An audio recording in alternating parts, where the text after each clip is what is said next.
as the APC hinges closer to the March 26 convention, which they say is sacrosanct. We take a closer look at the issues that are being thrown up. Our guest tonight is the governor of Imo State, Uzodimma.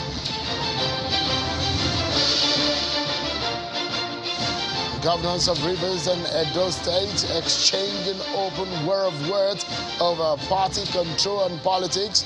Tonight, we'll show you what was said and the reactions.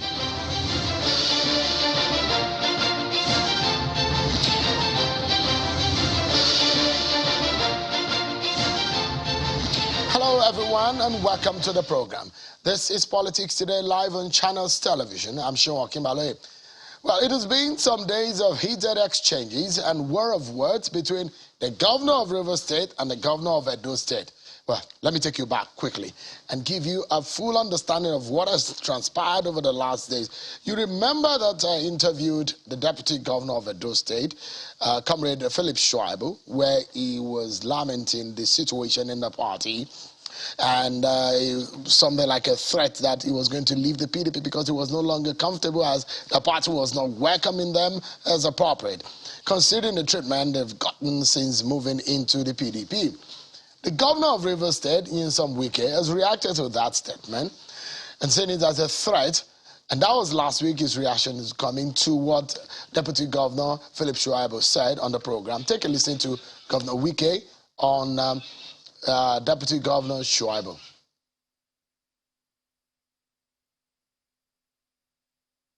You see, a party, I was in Madrid when I was reading and watching what is deputy governor ranting in the media. A deputy governor threatening the party that's their alternative to PDP. This is the same deputy governor that they were kneeling down to beg for us to give them umbrella. Today has effrontery to threaten PDP. Such a shame. These are the same people. When they were denied ticket under APC, they were scatter, begging everybody to give them umbrella, and we gave them umbrella. We went and measured the part that they won that election. Today, the deputy governor will be ranting. A deputy governor will come out on television to tell PDP the alternative. I have written to the national chairman of the party. If they don't consult disciplinary committee against the deputy governor, I will invoke the sections of the party and I will make sure they must discipline the deputy governor. And he lost his election at local government when he lost. And he will come out on television to threaten the party, the alternative. Look at the deputy governor. It's really unfortunate. It's really unfortunate for a party. A deputy governor is wearing khaki. Look at. Okay? I have never seen a thing like this in my life. This is the first time I can see a deputy governor come out in the television to tell the party, if you don't do this. Who is his father? Can you come and tell the whole party where we are as governors? Now that he has started the trouble, let him wait. We will make sure he will never have rest. You don't come and threaten us. It will work, and it will never work. Nobody will do what you want them to do. It will not happen. Threatening that, oh, we have another alternative. Why did you go to that alternative when the rain was beating you? You saw alternative, you didn't go. You ran down to PDP, begged everywhere, said, please, don't disgrace us, give us. We will be loyal. This is the loyalty now, is to threaten the party.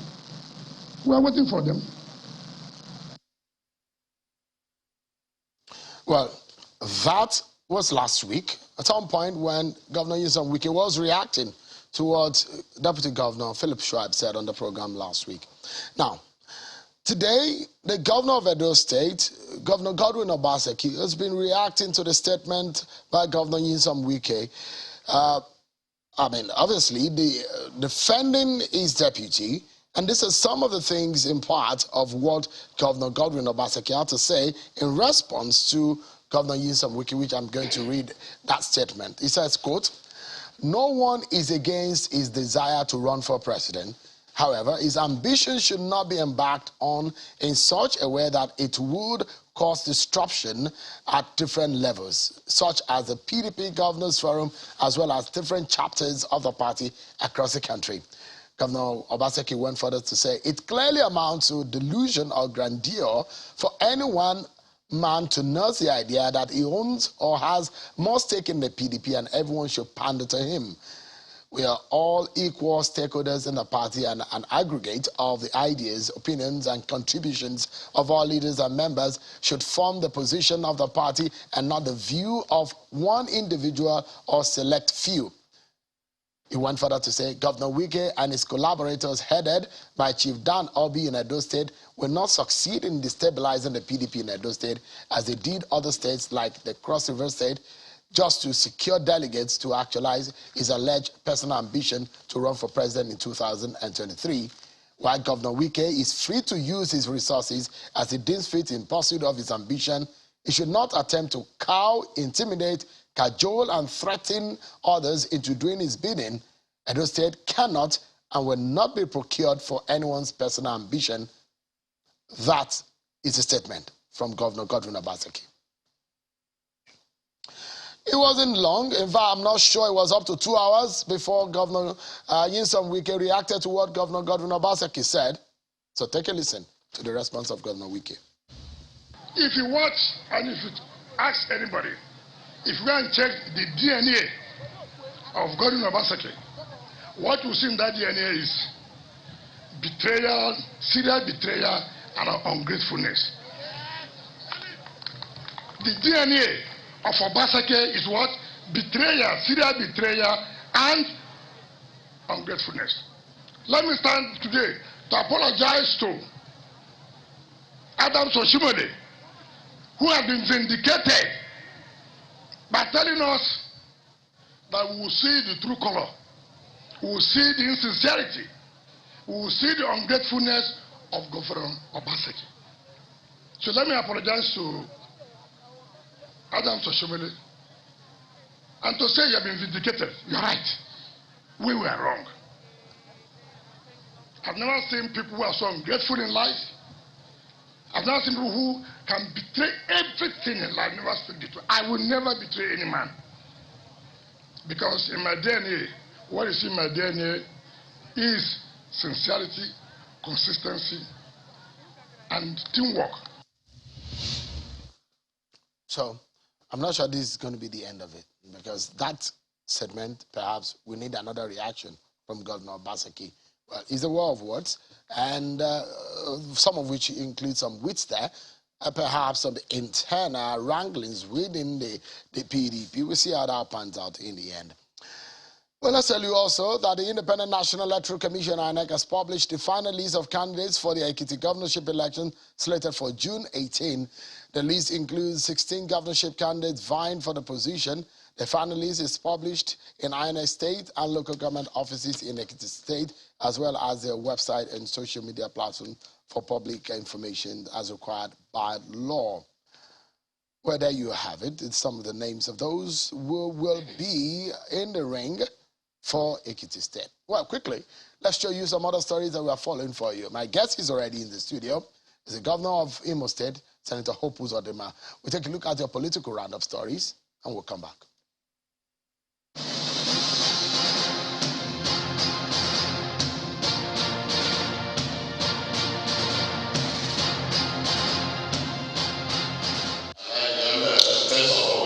It's been commendation and more commendation for the outgoing governor of Anambra State, Willie Obiano, who has been taking stock of his performance in the last days in office after an 8-year period at the helms of affairs in the southeastern state.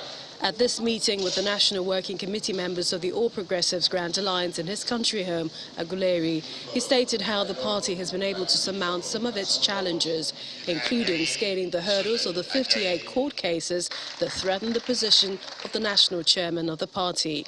He sought their support for the incoming administration and challenged the leadership of the party in expansion to take more states. The national chairman of the party, Mr. Victor Oye, described Obiano's administration as one that surpassed its predecessors, commending him on his leadership style. So the greatest legacy, apart from all that affair, is being able to put an upgrade successor. In Zamfara State, northwest Nigeria, councils to Senator Kabiru Marafa-led faction of the All Progressives Congress have boycotted court proceedings filed challenging the illegality of congresses held at the ward, local government and state levels, as well as an alleged exclusion of their members by the party. The lawyers claim that they have written to the Zamfara State Chief Judge, Justice Kulu Aliyu, complaining about how their security was not guaranteed in the court premises and asked that steps be taken to beef up security around the court.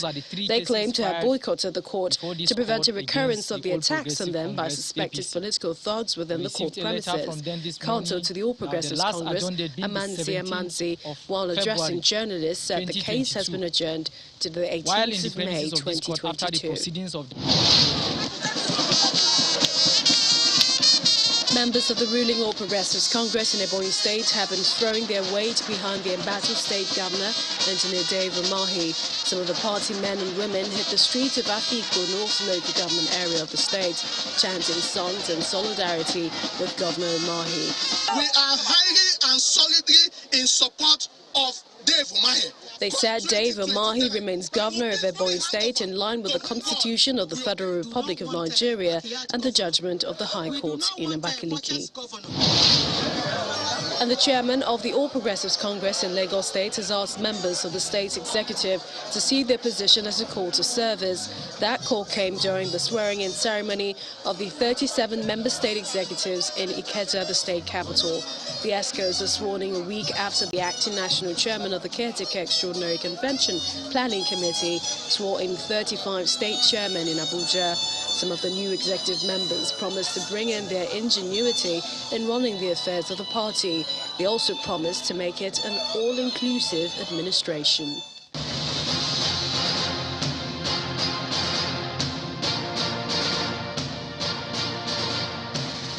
Thank you so much. There you have it. You've been served your political roundup stories. Let's get to it, everyone. It has been some past days of topsy-turvy for the ruling All Progressives Congress APC.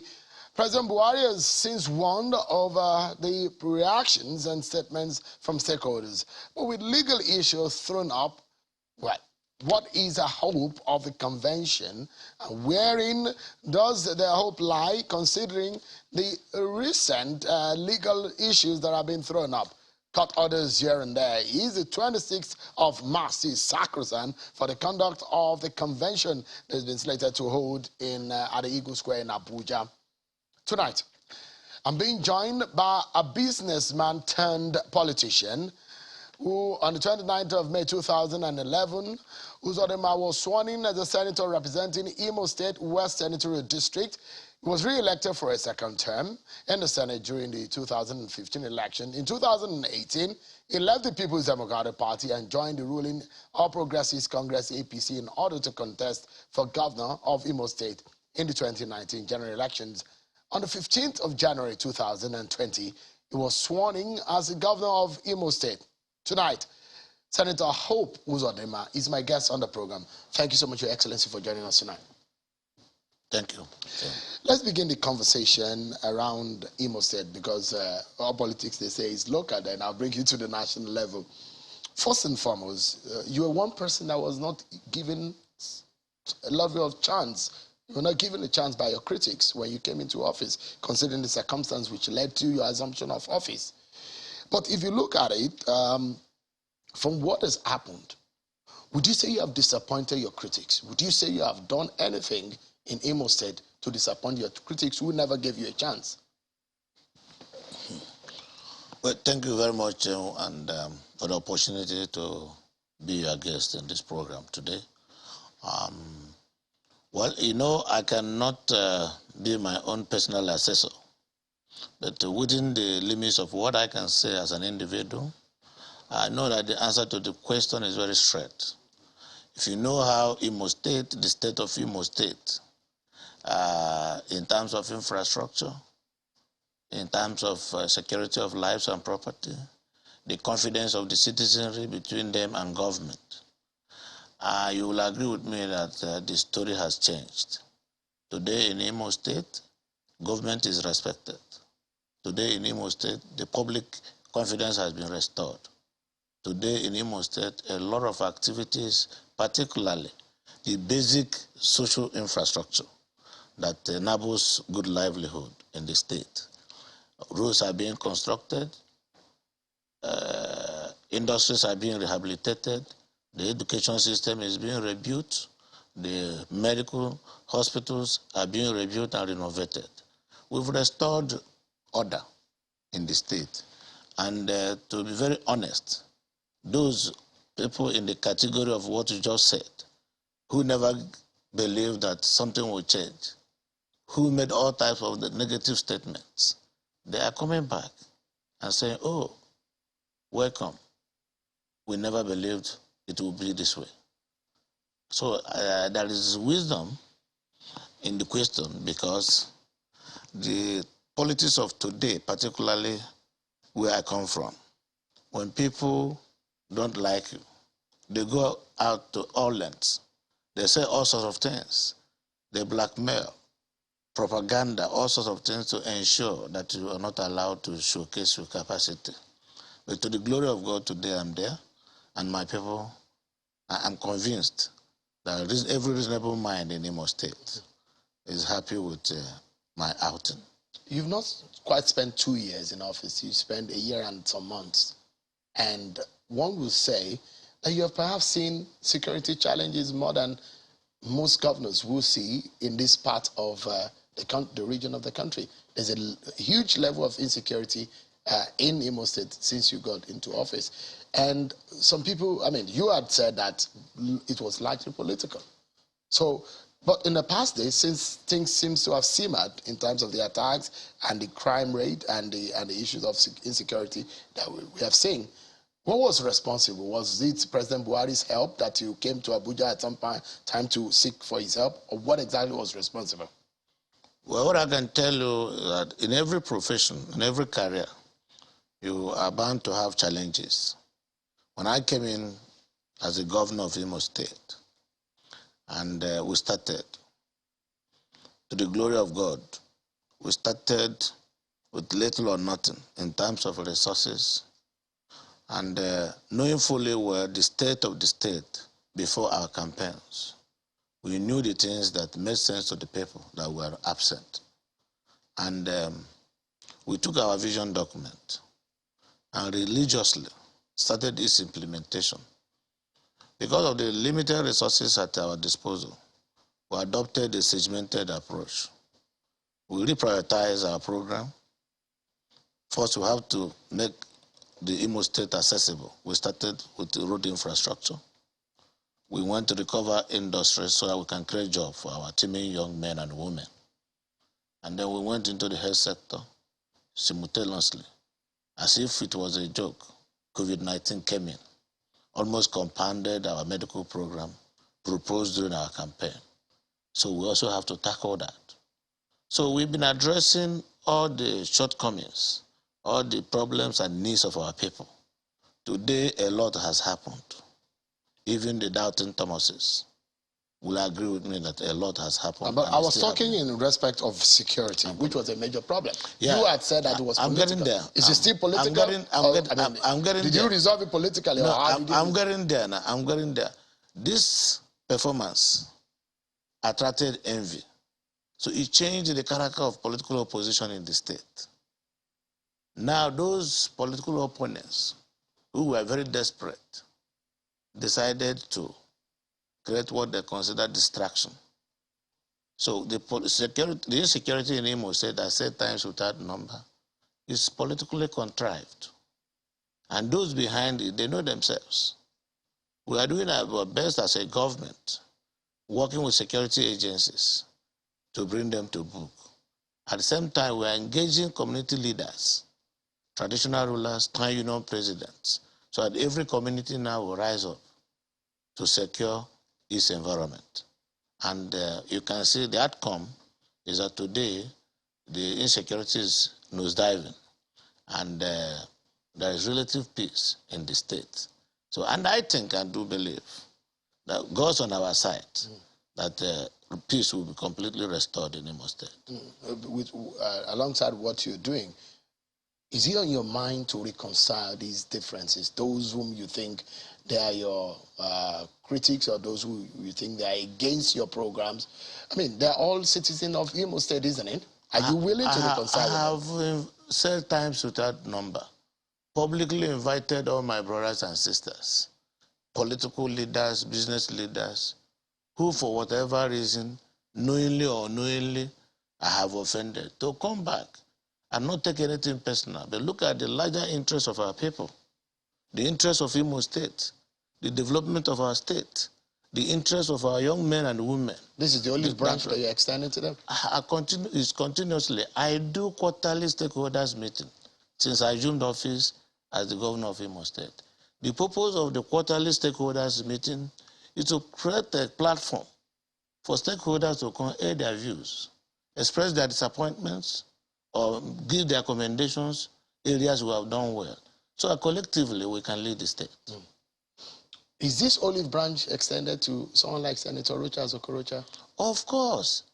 Have you reached out to him personally? Severally, privately and publicly. But you see, I don't want to adopt to the antics of a village woman or man who decides to dance naked by the market square. This platform is a public platform.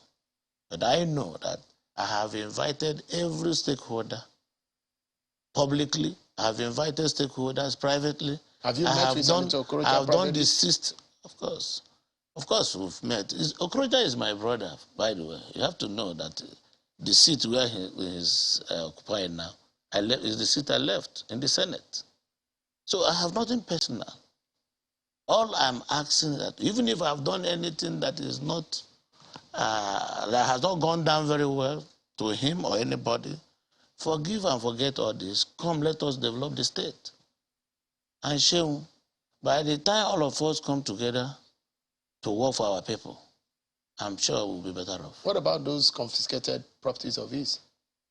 I don't know the meaning of confiscation. What do we confiscate? There is a judicial panel of inquiry set up by my predecessor, and the white paper was gazetted. And the matter, it has been implemented. So I don't think, if there is anything that was done in error, there is an opportunity for. So you're willing to review the situation? It's not me. It's beyond you. It must go through due process, yes. The legal system addresses that.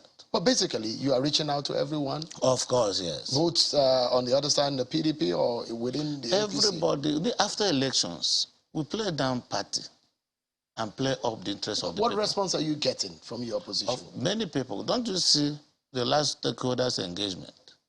People from all the political parties. Somebody like Dan Uwayon is the chairman of Zenith Labour Party. I have some strong stakeholders, PDP. Chief Emmanuel Uwayon is PDP, member board of trustee. So many of them are, they are here because once you see something that is good, you'll be interested. All right.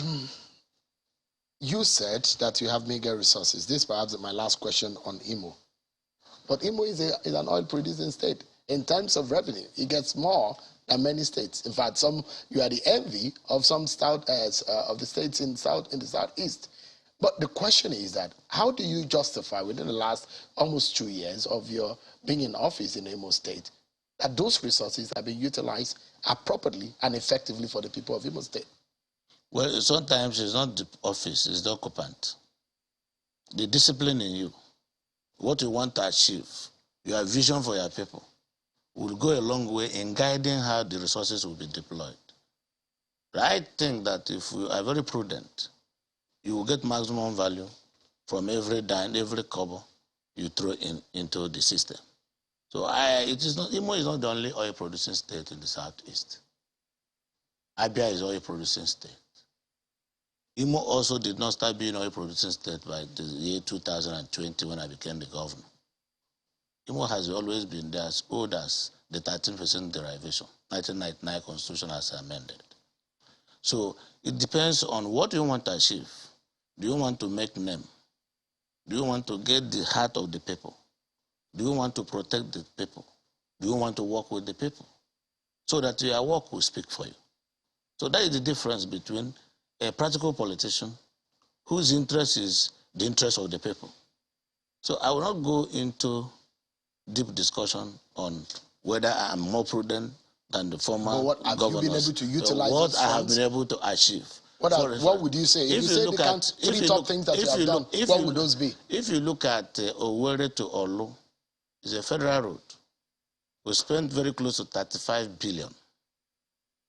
Go there, you will not believe your eyes. If you look at Owerri to Okigwe, it's federal road.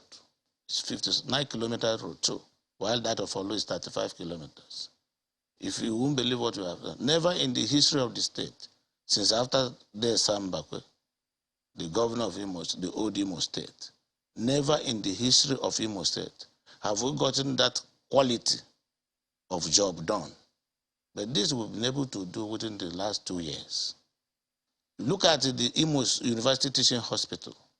For 11 years, they were not able to graduate one doctor, one medical doctor.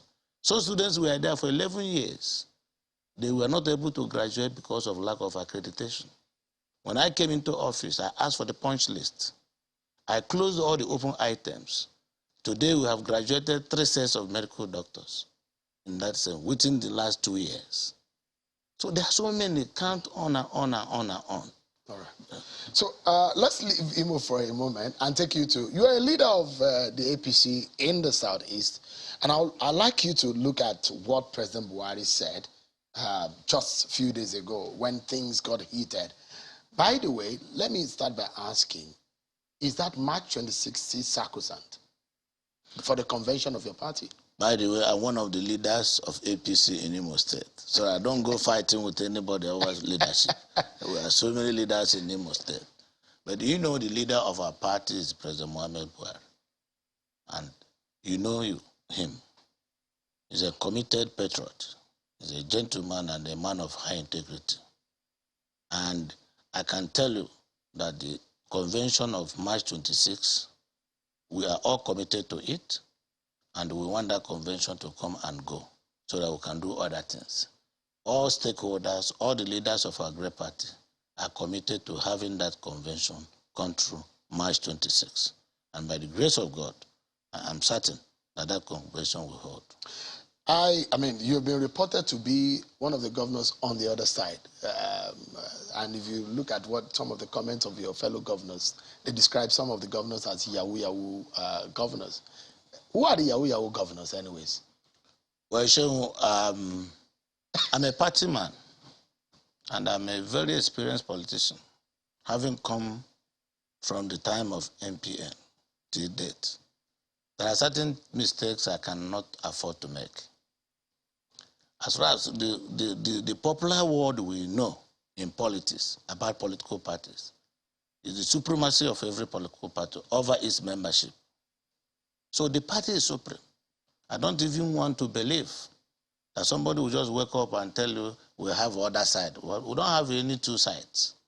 We have one political party. We understand there are four governors on one side, and there are about 19 or 18 on the other side. No, that is not correct. All the governors, all the APC governors are committed to APC. And we are all loyal to the president, who is the leader of the party. 2 governors have said it. Governor Nasir El-Rufai, in that same seat you're sitting, said there are some governors who are with Governor Buni. There are some governors who are on the other side. And they said that, Governor Akeredolu, which I'm going to show you what he said later on, he said there are Yahoo governors. Governor, you've not told me who are the Yahoo governors. Well, I don't know the meaning of Yahoo. Is it English language or Igbo language or Yoruba language or what? All I know is that we have 22 APC governors in Nigeria plus 1 deputy governor. We are all committed members of APC. And let me tell you something. Every governor is a governor because he was sponsored by a political party. The political party is the vehicle that takes you to the destination. The destination is the office you contested for. So it is an incumbent responsibility for every good conscience, every good mind, to be committed to the political party. That is the vehicle that took him or her to her destination. Governor, we'll take a breather, and when we come back, I'd like to get the view from you as a leader of a party in the Southeast. Will your party zone to the Southeast? Are we going to have an Igbo candidate from the APC? And how can the party, the APC, be able to resolve these internal wranglings? We take a break, everyone, and when we come back, our conversation on the state of affairs of the APC continues with His Excellency Governor of Imo State, Uzodimma. Join us again, everyone. Thank you so much, everyone, for staying with us right here. Let's continue our conversation now with the Executive Governor of Imo State, Senator Hope Uzodimma, who is saying on the state of affairs of the APC. Thank you so much, Your Excellency, for joining us tonight. Thank you. So let's continue on the issue of the APC. Let's clarify. Let me get your view. Who is the chairman of the caretaker committee? Is it Sani Bello or Me Malaboni? The chairman of APC Caretaker Extraordinary Committee for Pension is Alhaji Memanabunu, the governor of Yobe State. Whom we understand that the president said he should be kicked out. No. You see, let me tell you how this thing works. You see, and the business is more serious than some people think. He is the chairman of the party, and he is there by the mandate of National Executive Committee, NEC. And he traveled for medicals. And Bello is acting for him for now. As soon as he comes back, he will resume. The chairman is a decision of NEC. And once NEC has taken a decision, not even one man, nobody can change it unless NEC meets again to take another decision. But for now, until NEC meets, that's why I'm not surprised that INEC wrote that letter saying that he is the one to sign. He is really the one to sign because before he will be changed, there will be another meeting of NEC to resign the decision but to Governor, the Constitution. I mean, you're talking about the official and the administrative structure and all of that. We get it. But there is a lot of politics behind it. No. Governor Nasir El-Rufai had told us that he met with the president. Were you at that meeting with the governor, Nasir El-Rufai, with the president? Listen to me, Chairman. Our party is a rule-driven party. We are driven by rules. The constitution of APC is binding on all of us who are members. And that is what we follow. And Mr. President, I know, is a man that believes in the rule of law. I cannot see Mr. President Muhammad Buhari support anything that is illegal, anything that is not consistent with due process. But, I mean, there are views that the president was not happy with the manner in which things were going, and that's why he said Governor Buni should go, step aside. And we heard, and we listened to Governor El-Rufai. He said, look, let Governor Bello take over and ensure that the convention was held. And on Monday that he took over, there were assumption of office and swearing in, inauguration of that state governor. The timetable and the schedule of the convention was released. The zoning committee was pruned down. A lot of activities was happening just within 1 week that Governor Bello, and the assumptions and the allegations were that Governor Buni and some of his friends were not willing to conduct the convention. No, it would be unfair for anybody to say that, because in our last meeting with Governor Buni, he outlined all these activities and also informed us that he will be traveling for his medical. And while he is there, that Bello, who is going to act, will do all that. The decision to swear in state chairman was taken in a meeting. All of us were present. But Shehu, let us not casualize very serious issues. APC is the ruling party. It's a very serious party with membership, with people like us.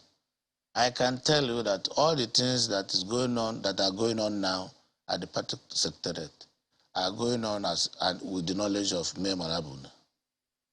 And as soon as he comes back, he will also take over the realms of the party. Against the instruction of President Buhari? Oh, I'm not aware of. Okay, let me play this for you. No, listen. I wanted to play what Governor Nasir El-Rufai said. Listen, so you don't waste your time, so you can do some other things. at my stage and the age in life, I cannot work with hearsay. But that's why I wanted to play for you what Governor Nasir El-Rufai said. I will not be replying to television. No. But this was an interview. Oh, maybe when I leave here, I'll pass through El-Rufai's house to discuss so that he can tell me, because I was not there. But for the benefit of our viewers, I'd like it to play it. Okay. Everyone, take a listen to Governor Nasir El-Rufai's interview right here last week, Tuesday. And this was what he said, and this was what he said President Muhammadu Buhari told him. Take a listen. He said, look,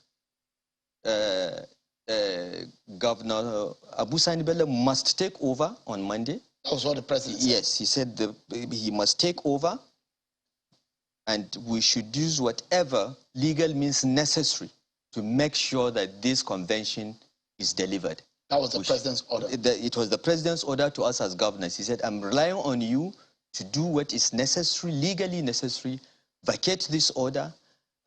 Abu Sani Bello takes over the leadership of the party, reconstitute all the committees of the convention, and ensure that the 26th of March date is sacrosanct. So Governor Bello has President Buhari's backing. He has the president's full backing and the backing of at least 19 of the 23 APC governors and deputy governors. What I'm telling you are the facts, and this is the situation. And since Monday, when Governor Abu Sani Bello took over, you can see we have made substantial progress. Convention subcommittees have been formed. They have been sworn in today. They have been reconstituted, because the convention subcommittees formed by the earlier leadership had 1,700 members, which is half of the capacity of Eagle Square. It's a recipe for confusion. But now we have compact convention subcommittees. They have been sworn in and they are working. And now we are more confident than ever, that the convention will take place. Your Excellency, that's what he said, the president said. Yeah. Governor Kaduna State is a man I have a lot of respect for. And he cannot be saying things president didn't say. But at the same time, president, even assuming but not conceding to the fact, president did not say we should not follow due process. Because if these are directives of the president, it should be tailored to NEC. So the first thing to do is to convene a meeting of the National Executive Committee. President will never support any illegality. So the modus operandi is that you should do this consistent with the provisions of the law. Okay, when he said we, who are we? The right organ of the party to take and implement such decisions is the National Executive Committee. Have we summoned that committee? Because if we do, INEC will be invited to observe. And if they observe, whatever decision there will be known to them. They will not turn down any letter from the committee, from the new committee. And that NEC meeting is supposed to hold on Thursday. Fantastic. So there are also arguments whether or not you needed 21 days to inform INEC of that NEC meeting. No, it is not the position of the law. For NEC meeting, it's not 21 days. It is 7 days. For NEC meeting. But for convention and congresses, 21 days. So your party is in order? Yeah, the issuance of notices is contained in Section 85 of the Electoral Act, where you must inform INEC. And notices are given by recognized signatories of the party, according to INEC convention. In this case, chairman and secretary. Who has the power to convene the NEC? Chairman, of course, the chairman. And according to the law of our party, if the chairman is reluctant to take membership of the NEC, will sign and call the meeting. So but what happened in this case? No, of course, Memana is coming back. As soon as he comes back, he will authorize the NEC meeting. If that's the opinion of the president, if that's what we want. The president is the leader of the party. As I speak to you, we are all loyal and committed members of the party and the leadership of the party. I cannot, with due respect to anything anybody will say, encourage anybody not to be loyal to the leadership of the party. But because it is also a rule-driven party, we must follow the dictates of the constitution of our party. Because that is sacrosanct. That is the only way to deepen democracy. Otherwise, we will be allowing a situation where some people can do anything and get away with it. Let me read to you what President Buhari said in a statement released by his office on Saturday. This is what the president said, quote, "Yes, we are entitled to our own share of dissent and inter-party discord. These are common in all parties, left and right, all over the world. But parties splintered by competing egos destined themselves to the worst possible fate. As the country prepares for the long run up to the 2023 presidential election, we all expect a robust debate on the issues that matter, and what is going on in the APC should be a reflection of this, not the infighting we are seeing. There must be no more distractions ahead of the convention to choose new leaders." The president was very clear. He said that your party is going in the way, the way he described it, that the way PDP failed, that your party was. And you were in the PDP when you lost election in 2015. Does it look like what was happening to the PDP, to the No, APC? listen, what the president, I agree entirely with the advice of the president. Don't forget, the president is the father of the party.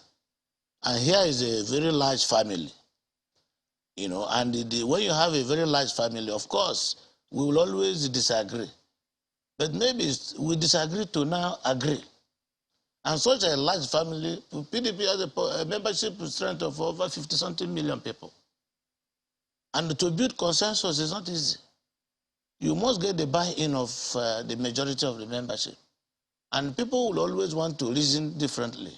Until such a time, there will be a convergence where we'll come together and agree.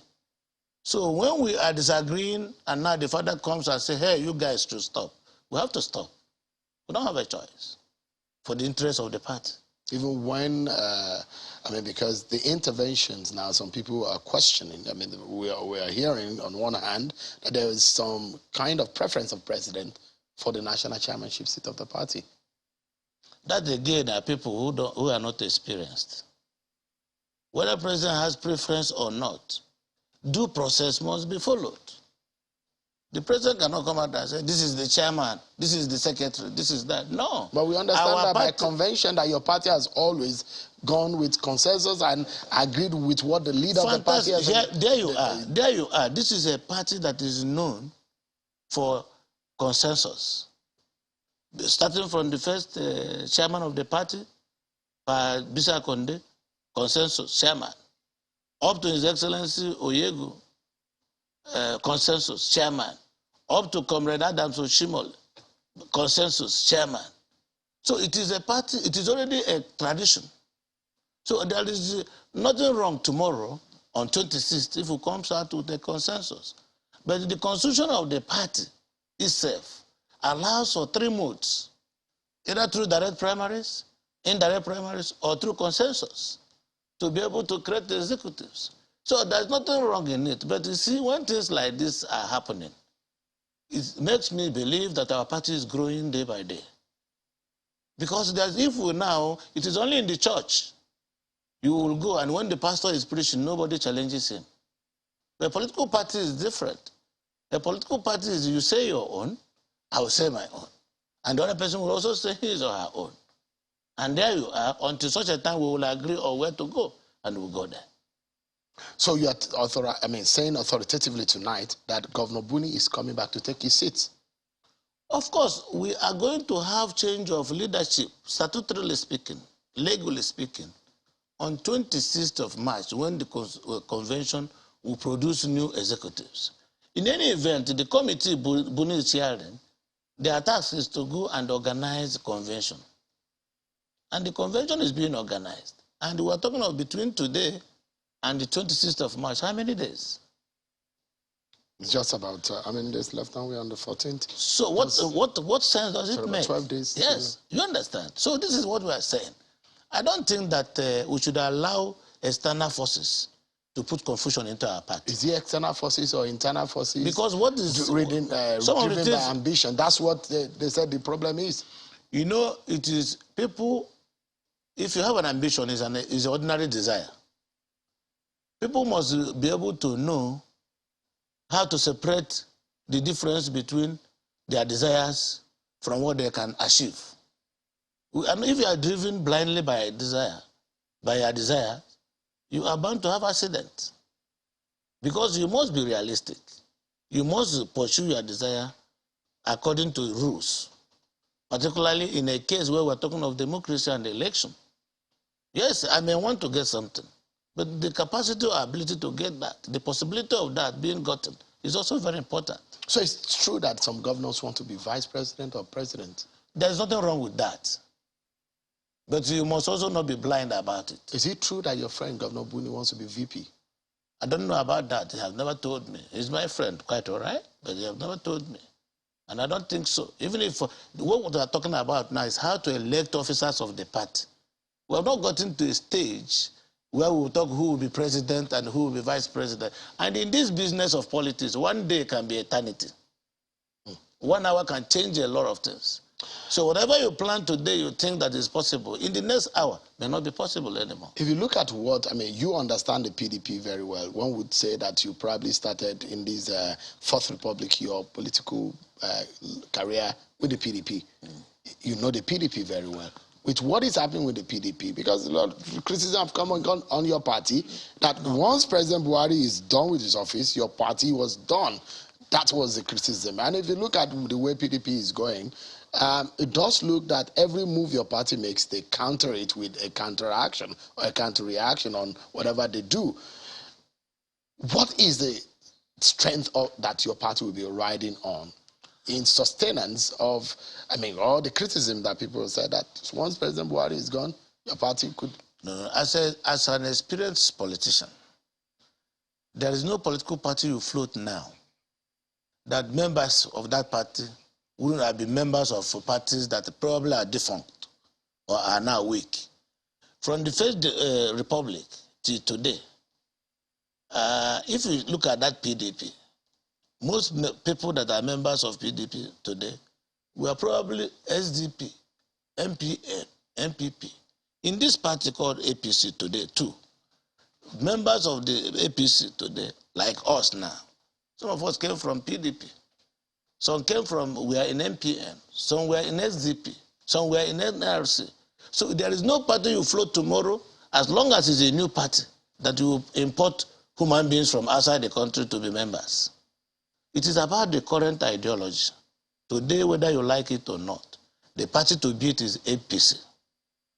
Today, when I come from Southeast, since after the Civil War, the only gateway out of the Southwest, the entire old Eastern Nigeria, was that old River Niger bridge. Government after government came, made promises and played lip service to the promises. Right from 1999, right from 1979 to 1983, the Second Republic, we were promised Second Niger bridge. From 1999 to 2007, we were promised Second Niger bridge. Until 2011, President Muhammad Buhari came and spent, as I speak to you, funded over 360-something billion naira. And only last week, I was watching television. I saw the Chief of Staff to the President, the Minister of Works, the Minister of Labor and Productivity, inspecting the joining of the bridge for commissioning within the next 3 months. It will be, it will be a chain of ingratitude if anybody will come from that region to talk of President Buhari neglecting the old Eastern Bloc. So I don't want to talk to, today is not the day to begin to. All right, so count one thing that we'll probably talk about today, since you're a leader of the party in the Southeast, is whether or not you have the assurances that the ticket of the APC could go to the Southeast. You see, this ticket is not an airline ticket. We're talking of having a presidential candidate. Yes, sir. It's a decision of the party. It has to be a collective decision. Nobody will get a presidential ticket because he spoke good English on television. Nobody will get the presidential ticket because he was abusing people on television. It is a decision of the party, and many factors will be responsible, overt and covert factors, because at the end of the day, the ticket will be given to a name that can win election. Winnability is the name. It's not called ticket. So is there a possibility of someone with Igbo blood, not minding whether it's from any of the 5 states of this, whether it's from Rivers or Delta, is there that possibility of that? It is a decision that will be taken in the party. It's not, you see. No, but I'm asking you because in the interest of your people, you are not only a governor of Imo State, you are representing a block in the APC. If APC is that guaranteed? Is that block, the chances of that block guaranteed in the APC? It is guaranteed because APC has deployed a platform that is going to be based on equity, fairness, and justice. That is what three different legs. So I wouldn't be surprised. And in any event, if I put honey into your mouth now, no matter, even if you are sick, will you throw it away or will you swallow it? What if I'm allergic to honey? I've never seen anybody allergic to honey. No, it could be. so as a leader of the APC, from the Igbo land, you want the presidency? No, listen, we don't have to preempt. I'm not saying we don't want presidency. We want, of course. Like I just gave you the parable of honey now. It is playing to the gallery for anybody to come here and sit down with Shehu and begin to preempt the decision that will be taken by leadership leaders in APC sitting down and having a meeting. Are you being strategic about it? There are not Igbo leaders. We have Nigerian leaders. We are talking of president of Nigeria. But why do people talk about rotation and zoning? It does not matter. Those are internal factors that may be considered. Beyond that, there are some other factors. But you must be a pan-Nigerian to be president of Nigeria. You must have that sense of unity, driven by justice and equity.